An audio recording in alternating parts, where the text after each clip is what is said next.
ইংরেজি নববর্ষের শুভেচ্ছা জানাচ্ছি।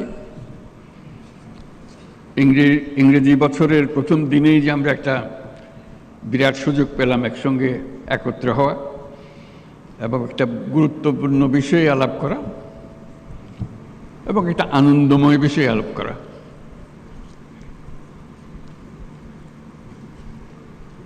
আন্তর্জাতিক বাণিজ্য মেলা যখন শুরু হয়েছে প্রথম দিকে দু একবার যাওয়ার সুযোগ হয়েছিল। বেশ ফুর্তি লাগে, মজা লাগে দেখতে। নামটা হলো আন্তর্জাতিক বাণিজ্য মেলা, তিনটা শব্দ।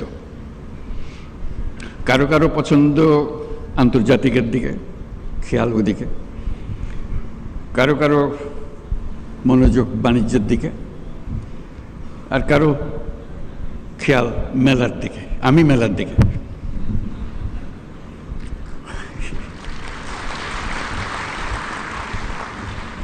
ভালো লাগে মেলা, এটাই মূল আকর্ষণ। আসলে সবাই ফুর্তি করে আসে, মনে মনে ভাবে। পরে শুনেছি বেশ উৎসাহ সহকারে বিভিন্ন পরিবারের আলোচনায় বছরের কতগুলো জিনিস তারা বাণিজ্য মেলায় কিনবে বলে রেখে দেয়। আমার কিছু অবাক লাগে, সারা বছরের পরিকল্পনা বাণিজ্য মেলায় কিনবে গেল। তার একটা আকর্ষণ আছে বাণিজ্য মেলার, এবং তার মধ্যে যত না বাণিজ্যের বিষয়, মেলাটা তাদের মজা বেশি দেখার জন্য, ফুর্তি করার জন্য।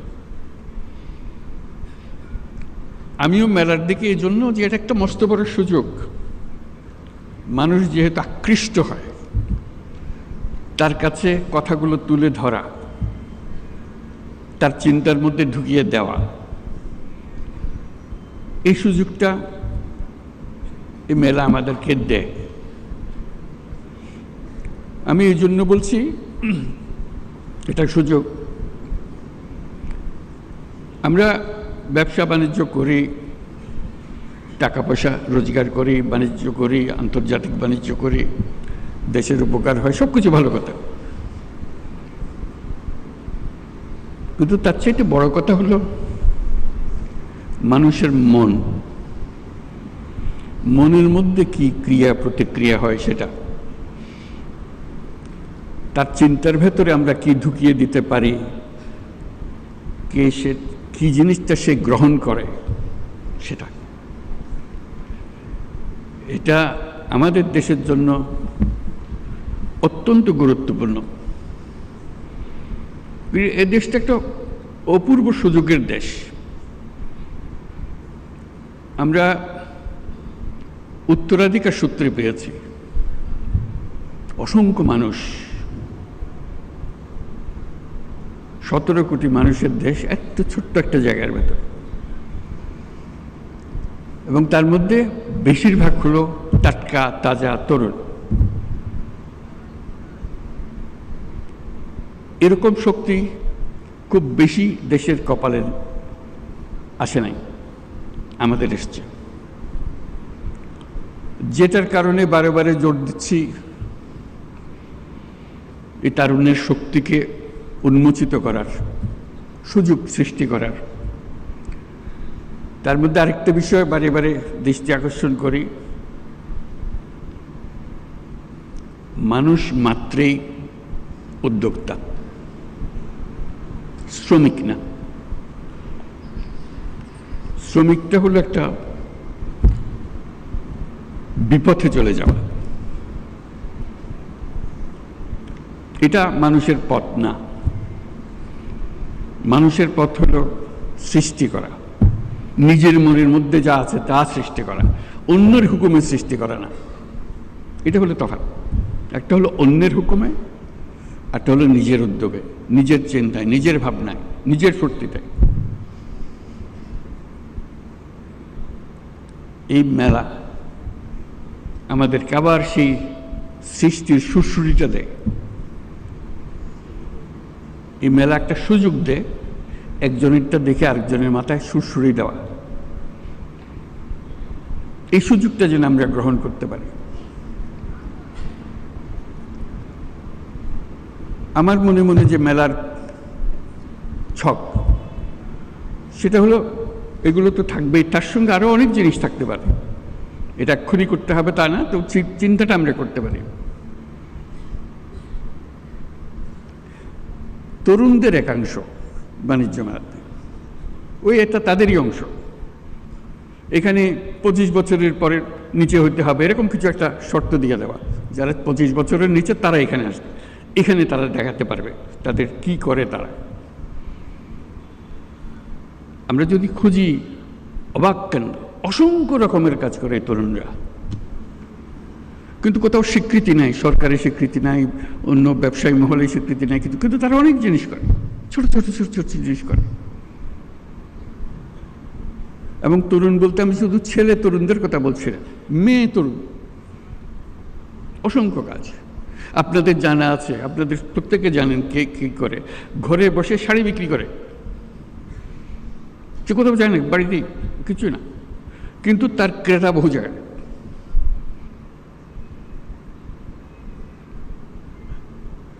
গৃহিণী, বয়স্ক মহিলা, 4-5 ছেলে মেয়ের মা ব্যবসা করছে। কি করে? রান্না করে খাওয়ায়। অর্ডারটা 3 দিন আগে দিতে হয়, কি কি চান, কি কি জিনিস, ঠিক রান্না করে আপনার বাড়িতে পৌঁছে দিচ্ছে। কোনো স্বীকৃতি নাই। তার যে একাংশ থাকবে শুধু এদেরকে দেখানো, যারা অত্যন্ত চমৎকার বুদ্ধি নিয়ে এই দুনিয়ার সব কাজের ফাঁকে দিয়ে সে একটা ব্যবসা নিজে সৃষ্টি করে ফেলেছে। এটা দেখানো এই জন্য দরকার, ওই যে বললাম সুরসুরি, এটা দেখার পরে প্রত্যেকের মাথায় সুরসুরি আসবে, আরে আমি তো ইচ্ছে সুন্দর করে করতে পারি, আমিও তো একটা করতে পারি। মেলার উদ্দেশ্য হলো সুরসুরি দেওয়া, বিশেষ করে এই তরুণীদের মাথার মধ্যে সুরসুরি দেওয়া। আমি তরুণদের একাংশের কথা বললাম, যে একটা অংশ হবে তরুণদের হোক, তার মধ্যে মেয়েদের একটা অংশ হবে, তরুণীদের একটা অংশ হবে, যাতে তারাই ফুর্তি করে দেখে কি করছে তারা, কত রকমের কথা। তারা ছেলেদেরটাও দেখবে, ছেলেরা মেয়েদেরটা দেখবে, দেখে আরো বুদ্ধি বের হবে। বুদ্ধিতে ঘষা দিলে অনেক বুদ্ধি বের হয়।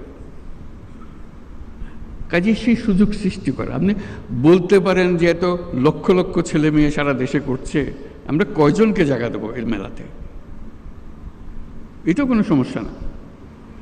এই মেলার প্রস্তুতি সারা বছর ধরে চলবে, জেলায় জেলায়, উপজেলায় বাছাই করা কে ফাইনাল মেলাতে জায়গা পাবে, কার বুদ্ধি সবচেয়ে বেশি, এই উপজেলাতে কার বুদ্ধি বেশি। আমি উপজেলাতে বলছি বলতে ওরা কি করবে, অবাক কাণ্ড করে। কৃষির জগতে যে বিবর্তন হচ্ছে মানুষের বুদ্ধিতে, সরকার সহযোগিতা করেছে কিন্তু মানুষ বুদ্ধিটা নিয়ে নিয়েছে, বহু রকম জিনিস করছে।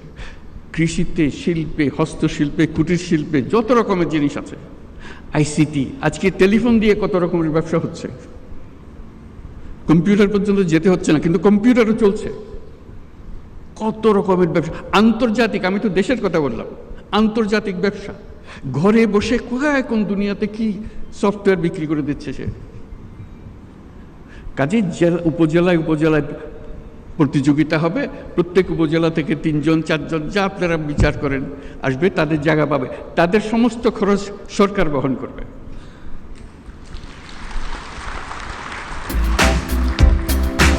কারণ তারা তো আমাদের পথ প্রদর্শক, তারা জাতিকে পথ প্রদর্শন করবে, দুনিয়াকে পথ প্রদর্শন করবে। এই যেগুলো এখানে আসবে শুধু একটা বাংলাদেশের সেরা না, তারা দেখবেন যে অনেকে দুনিয়ার সেরা হয়ে গেছে।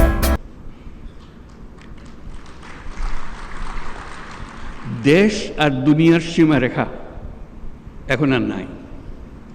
আমরা যে পর্যায়ে তরুণরা আমাদেরকে যে পর্যায়ে নিয়ে এসছে, আমরা একাকার হয়ে গেছি, আমরা ওই সীমাতে চলে গেছি। কাজে সেই সীমাতে আমাদেরকে সেই তরুণরা, তখন এটা আন্তর্জাতিক হবে, আন্তর্জাতিক তরুণরা দেখতে আসবে বাংলাদেশের তরুণরা কি করছে, বাংলাদেশের তরুণরা কি করছে, বুদ্ধি নিতে আসবে, শিখতে আসবে, উৎসাহ নিতে আসবে, জয়েন্ট ভেঞ্চার করতে আসবে। আজকে যে ঘরে বসে করছে সেটা দেখা যাবে যে আন্তর্জাতিক ব্যবসাতে পরিণত হয়েছে। এটার কোনো তফাৎ নেই। ঘরে বসে কাজ আন্তর্জাতিক কাজ কোনো তফাৎ নেই, শুধু আকারে বড়, বুদ্ধি ছোট্ট বুদ্ধি। একবার যদি বুদ্ধিটা খেটে যায় তাহলে এটা সারা দুনিয়ার জন্য খেটে গেল। উবার ধরেন একটা বুদ্ধি, এটার জন্য দুনিয়া লাগে না তো, একজন হলেই হয়ে যায়। কিন্তু যেই একজনে কাজ করেছে এটা সারা দুনিয়াতে কাজে লেগে গেছে, বিরাট কোম্পানি হয়ে গেছে। কাজে এই যে কাজটা করছে সে ছোট্ট একটা জায়গায়, আপনি তার ছোট ছোট জায়গা বন্টন করে দেন, সে শুধু দেখাবে, বোঝাবে কি, কত বিনিয়োগকারী আসবে তার কাছে, বল চলেন আমরা সঙ্গে ব্যবসা করি। এই তো মেলার উদ্দেশ্য, যোগাযোগটা করে দেওয়া, খাপে খাপে মিলিয়ে দেওয়া। তা আমরা সেরকমভাবে তরুণ তরুণীদের করতে পারি, বয়স্কদের করতে পারি। যারা আমরা বলছি রিটায়ার্ড, একটা শব্দ বলি, আমি বলছি রিটায়ার্ড বলে কোনো শব্দ নাই, পুরো শব্দটাকে আমরা রিটায়ারমেন্টে পাঠিয়ে দিলে ভালো হয়।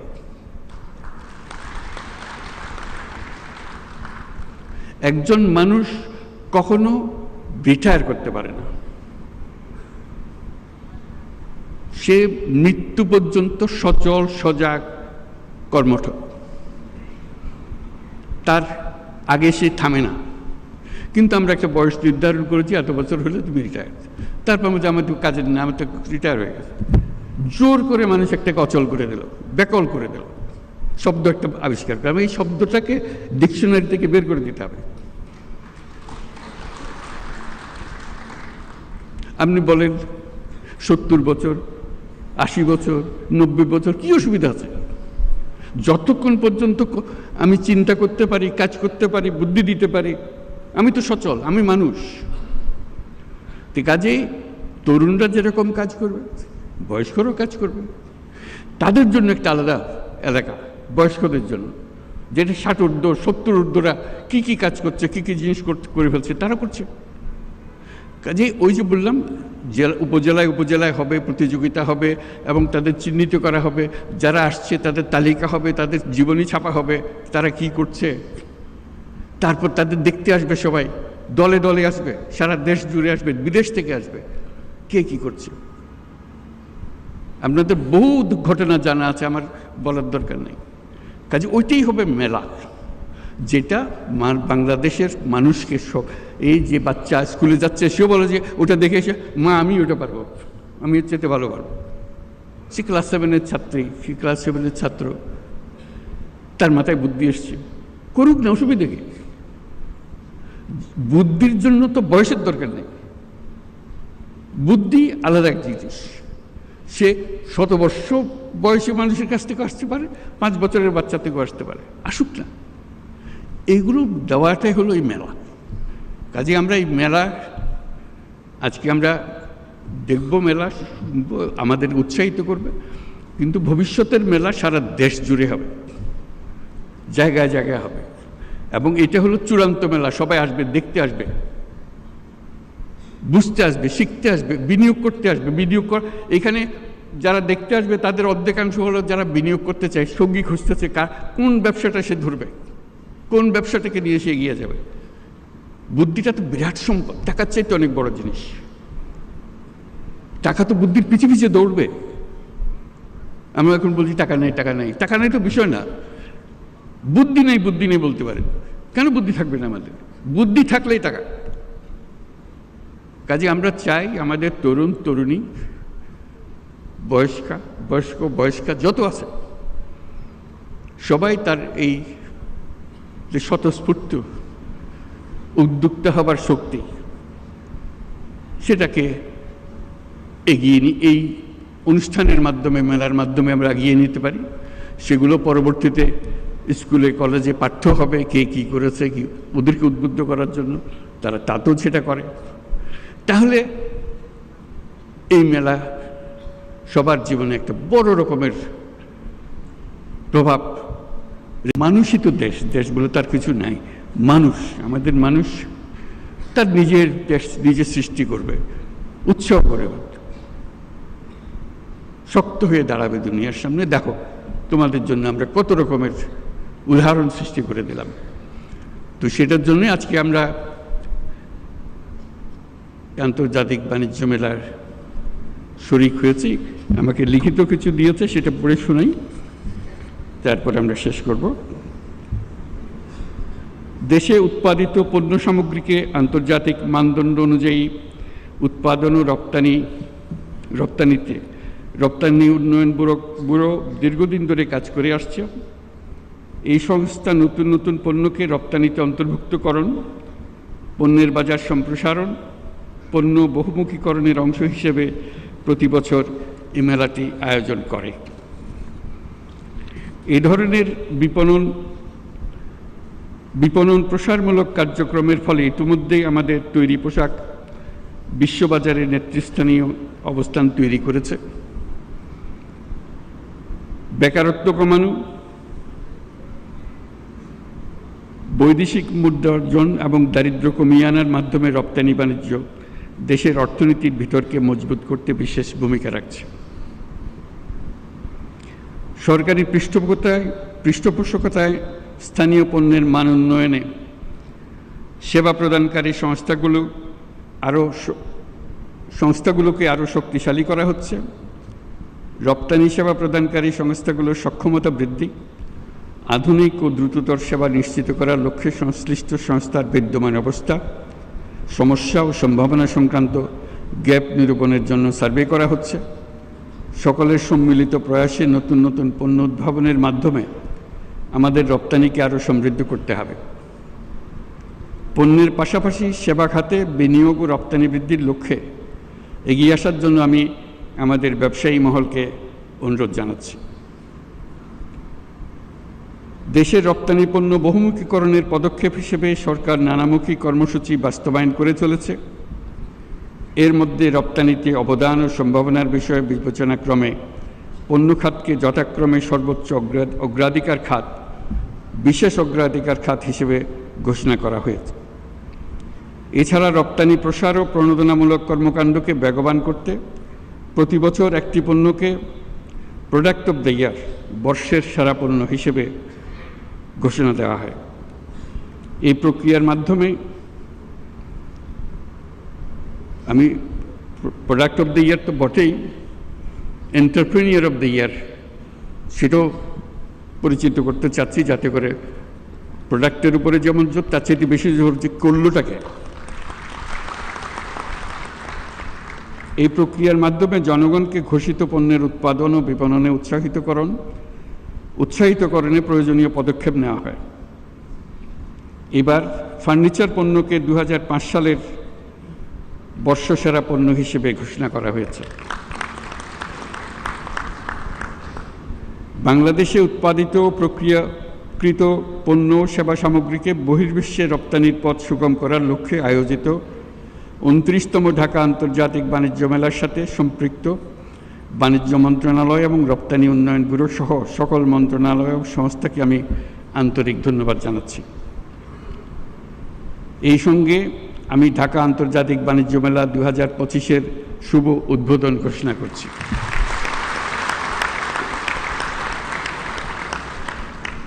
ঢাকা আন্তর্জাতিক বাণিজ্য মেলার সঙ্গে সংশ্লিষ্ট সকলকে আমার শুভকামনা। আশা করি এবারের মেলার সার্বিক সাফল্য অর্জন করবে। আপনারা সবাই ভালো থাকবেন। সবাইকে ধন্যবাদ। আসসালামু আলাইকুম। প্রত্যাশার প্রাপ্তির ব্যবধান যাই থাকুক না কেন, আমরা সবাই আশাবাদী। মাননীয় প্রধান উপদেষ্টা, আপনার মূল্যবান ও দিক নির্দেশনামূলক ভাষণ এবং সেই সাথে 29তম ঢাকা আন্তর্জাতিক বাণিজ্য মেলা 2025-এর শুভ উদ্বোধনের জন্য আন্তরিক ধন্যবাদ ও সশ্রদ্ধ কৃতজ্ঞতা জ্ঞাপন করছি। সুধীবৃন্দ, আমরা অনুষ্ঠানের শেষ পর্যায়ে চলে এসেছি। মাননীয় প্রধান উপদেষ্টার সদয় অনুমতিক্রমে 29তম ঢাকা আন্তর্জাতিক বাণিজ্য মেলা DITF 2025-এর শুভ উদ্বোধন অনুষ্ঠানের সমাপ্তি ঘোষণা করছি। আপনাদের সবাইকে আন্তরিক ধন্যবাদ।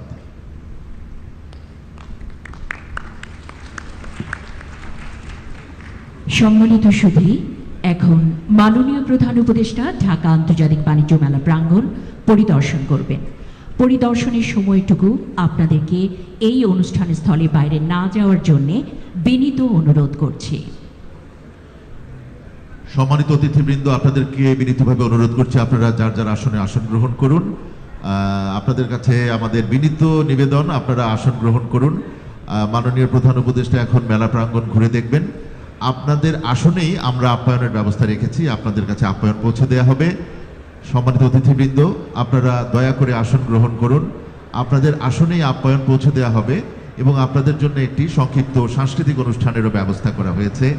আপনাদের সহযোগিতা আমরা একান্তভাবে কামনা করছি সম্মানিত অতিথিবৃন্দ।